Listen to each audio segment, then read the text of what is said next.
Hi, today I'm going to be interviewing someone who has been giving away free puppies lately.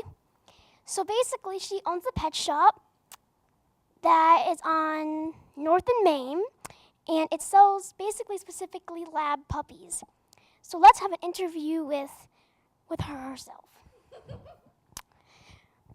Okay, so why were you giving away free puppies? Well, I want people to enjoy the puppies and their cuteness, adorableness. Well, that's a good answer, but why would you be doing that at your pet shop? You have to make profit, don't you? Well, they'd have to buy collar and leash, kibble, squeaky toys, etc. Uh, uh, well, can you show us a video of the puppies, maybe? Here's one now.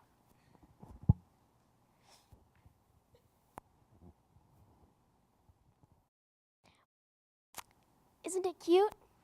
Yes, very